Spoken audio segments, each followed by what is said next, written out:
দেখো বন্ধুরা, মটন কিন্তু হয়ে গেল। চলো এখন বিরিয়ানিটা করে নেব। আমারও টেস্ট নাকি। দেখো বন্ধুরা, হয়ে গেল কিন্তু ভাত, মটন। চলো এখন উপর দিয়ে দিব ভাত। দেখো ভাতটা কিন্তু আমি একদম ঝরঝরা করে করেছি।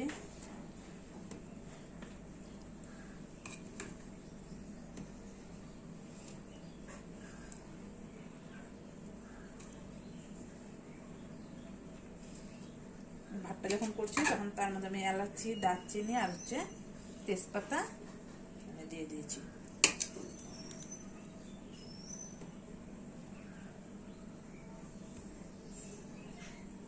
দেখো বন্ধুরা, মটনের উপরে দিয়ে দিলাম আমি ভাত। চলো এখন দিয়ে দেবো ডিম।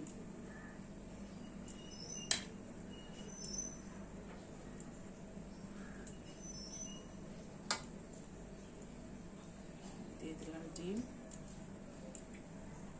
দিয়ে দেবো অল্প পেঁয়াজের বেরেস্তা।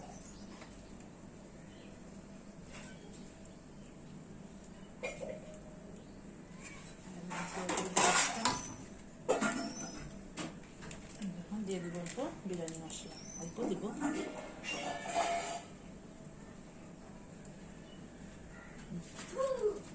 দিয়ে দেবো যে কেশর ভিজানো দুধ। দিয়ে দিলাম কেশর ভিজানো দুধ। দিয়ে দেবো অল্প কাজু, অল্প কিশমিশ। দিয়ে দিলাম অল্প কাজু, অল্প কিশমিশ। চলো এখন আবার ভাত দিব। ডিমের উপর কিন্তু দিয়ে দিলাম ভাত। এখন চলো আবার দিয়ে দেবো আলু।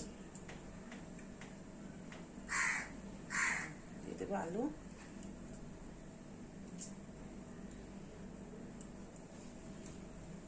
অত ভালো করে পারি না, কিন্তু চেষ্টা করি। চেষ্টা করতে করতেই হবে বলো। আগে তো পারতাম না বিরিয়ানি করতে, এখন তো পারি।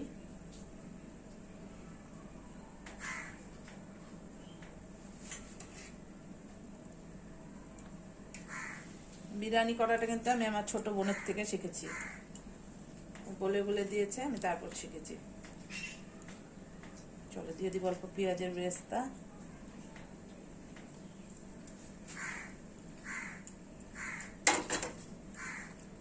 দিয়ে দেবো অল্প কাজু, অল্প কিশমিশ।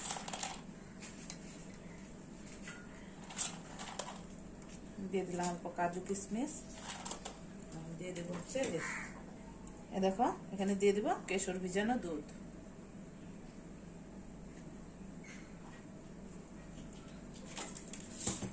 দিয়ে দেবো দেখো বিরিয়ানি মশলাটা দিয়ে দেবো।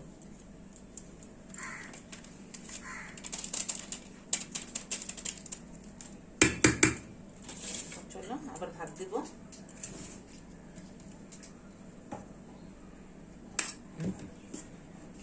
দেখো বন্ধুরা, লাস্টে কিন্তু আমি পেঁয়াজের বেরেস্তা দিয়ে দিলাম।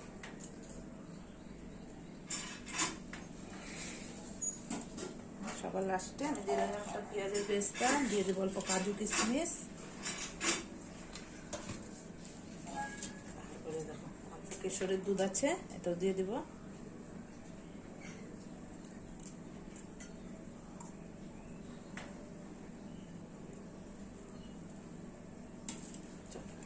দেখো এখন রেডি। এখন চলো এটা আমি দমে বসাবো। দেখো বন্ধুরা, সব রেডি। এটা দিয়ে চাপা দিয়ে চলো এখন এটা এখন আমি দমে বসাবো। মানে গ্যাসটা একদম কমিয়ে বসাবো। একদম কমিয়ে দিলাম। এখন ওটা দেখো দমে বসাবো। চাপের জন্য একটা পাথর দিয়ে দিয়ে পড়ে